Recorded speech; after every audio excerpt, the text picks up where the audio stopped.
The Ateneo Blue Eagles are back at the UAAP Finals after sweeping the elimination round. Now, aside from the sweep, the Blue Eagles are also looking to cap off the season with their third straight UAAP title. If Ateneo wins the title at the end of the season, could this batch of Blue Eagles be considered as the greatest Ateneo team of all time? So joining us today is former champion Ateneo Blue Eagle, Marco Benitez, and former UP Fighting Maroon, Jett Manuel. Kanina pa mainit ang ulo ni Marco B. Sa tanong na to eh.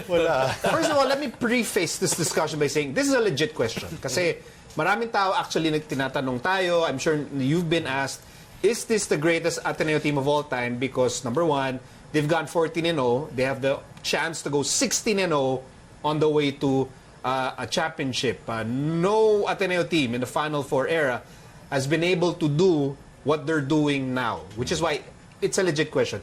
It's an impossible question to fully answer. Kaya galit na galit si Marco B. And so let's start the comparisons. Marco B na una. Well, I think, yeah, you're right, Biko. It's a legitimate question. I would agree that this is a historic Ateneo team right now in the sense that nobody's ever done it. Nobody's ever done what they're doing right now. They're probably the most disciplined team we've seen in the last 20 or 30 years. But to say that they are the greatest Ateneo team ever would do a lot of injustice to the 2002 team that you were team captain of. Sabihin mo na yung gusto mong sabihin. But even the 5-feet team. It is an insult to the 2002 Hindi, kami, tinan mo, 9-5 lang kami at the end of the elims. Ito, 14-0. But it would be unfair to say that they are the greatest in comparison as well to the 5-feet teams of the mid-2010s and as well as to the back-to-back team of the 1980s. Yeah, so now all the guys who will get to watch this are gonna say, ganun ba? O di magpa-5-feet din kami. So we can settle that argument. Jett, what do you think? Well, okay, from my point of view, I can't say that they're the greatest because, yun nga, I think that, you know, we had a lot of Ateneo teams that were just really powerful. And you first-hand experience against these powerful Ateneo teams. When I was in my rookie and second year. Kasi when you talk about Ateneo now, you say na grabe yung Ateneo, diba? So that grabe is way different from before na grabe yung Ateneo, grabe yung talent nila, grabe yung amount of parang basketball talent that they have. Name the Ateneo guys that you had to face na you can talagang legitimately say, grabe yung mga kinalaban ko. Okay, that team, especially with Greg Slaughter, Nico Salva, Kiefer Ravena, and then a bunch of veterans, Kirk Long and Buenafe, diba? That team, or that specific team, I would say is like one of the most talented talaga teams that ever donned the Ateneo jersey, and they went 13-1. So you know, to compare it's 14-0 is historic, but my thing is this is not the greatest team, but this is the greatest run team. This is the most well-run team that we've ever seen. The way they play, the way they sacrifice, the way they run their system for 40 minutes and for the whole season. That's what I can say about this Ateneo team. I would tend to agree. That the 2002 team is the greatest team of all time. No. The greatest, probably one of the best run team because the fact that none of them average more than 25 minutes per game, none of them are in the running for MVP or possibly even the mythical 5, just goes to show you how much balance they have on their squad. And even Coach Bo Perasol, after the game yesterday, he said that, if I'm not mistaken, that the difficulty with this Ateneo team is that they're just so consistent and they will not overwhelm you in 2 minutes or 3 minutes, but in that second quarter, they held UP, they made a 25-10 second quarter by holding UP to just one field goal in a span of 8 minutes. So it's not that they'll beat you in spurts, but they'll just keep going at you and wear you down for the entire game. Parang ang mga cyborg eh. Terminator eh. What if I tweak the question a bit, okay? Kasi mahirap nga, when you say greatest, you have to factor in the great players that have played in the past Ateneo teams from the 1980s onwards, no?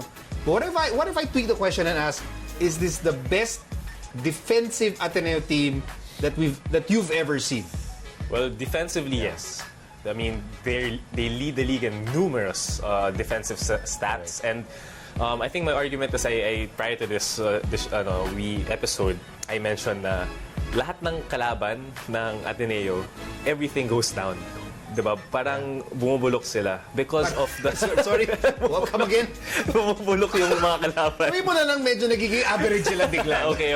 Yung mga great teams, yung mga great scorers, yung mga great offensive teams, they seem a step slower when they go up against Ateneo. Especially the key players. Yes. When they face Ateneo defense, their numbers go down. Yeah, I think they just have a certain pride in the system that they run to actually make, just take everything out, the whole team out of their comfort zones, and that's the talent that they have. And I was asking si Pong, our stats guy, our Sultan of Stats guy, was there ever a time in the Final Four era when they started doing the stats that the team held opponents on the average below 60 points per game? Because ako, in the years that I've been covering, I don't remember a team holding opponents to below 60 points per game. And take note, this is in a time where the shot clock resets only to 14 seconds. Yeah. So you have to reset your offense quite quickly. Before, which means more possessions yun. Before, it would reset to 24. So you could the pace of the game would be slower by nature. Pero ngayon na it's only reset to 14, even with that many more possessions in the game, they still manage to hold opponents to below 60. Okay, because my job is to make it hard for you guys. Para maisip talaga kayo. The presence of Ange Kwame. Okay. So my question is, if you guys don't feel that this is the greatest UAP Ateneo team of all time, can these past teams match up with Ange Kwame? We were talking about it earlier. I think talent for talent is going to be hard to stop Ange. So Greg, Eram, Justin Chua, Frank Golia, Aluceni, Nonoy Baclao, correct. Enrico, Rich Alvarez, all PBA, almost all PBA. Let's acknowledge yung 87-88 team for the Titos out there. Danny Francisco, hello Danny, my good friend. Alex Araneta, Eric Reyes. All of these guys, how can they match up with Ange Kwame? I think especially for the Greg Slaughter team, you don't have to really stifle Kwame in terms of holding him to 0 points and 5 rebounds. But as long as you can neutralize him with the amount of talent that those Greg Slaughter teams had, with those Rabah Al-Husseini teams had, with the amount of talent they had around their centers, I think if the big men can neutralize Ange Kwame, then they would stand toe-to-toe with this team. I can easily imagine Sonny Tadeo neutralizing Kwame by stepping on Kwame on the face. Literal na neutralize. I have a visual of that. Yes. I think si Adonis at Tamaria will agree. Jett, what do you think? Ako, look, my thing is you don't have to, he doesn't score 20 and 30 rebounds, stuff like that, but the presence of, example, Greg Slaughter. I've seen Greg play, I've been his teammate, and the way, in my mind, it plays out, the way he can neutralize, quote-unquote, Junmar Fajardo, who is arguably the greatest, big man of PBA history.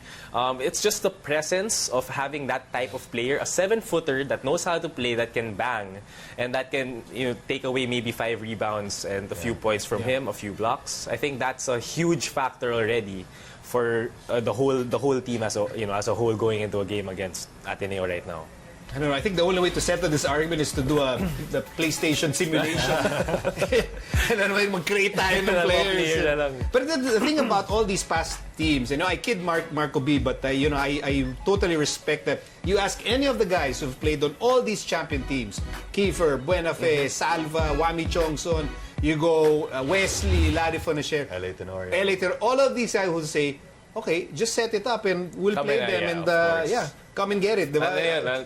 Player's pride na yun. Player's pride. Kahit naman ako sasabihin ko, labanan ko pa rin to kahit na di mo alam mo mangyari. Labanan ko pa rin to. So, labanan nila to, manunod. So Marco B, I will give you this opportunity to finally say your piece and just say once and for all that your team in 2002 was the greatest team of all time. We had the greatest comeback of all time. Yeah. He was prepared for that. I will give you that. I will give you that. Okay, this was fun. Thank you very much, Jett, Manuel, and Marco Benitez, team captain of the greatest Ateneo team of all time. Thanks, guys. Thank you for having us, Tito. Still ahead, the Philippine ice hockey team. They're looking to repeat their miracle on ice in the SEA Games. Find out how when we return.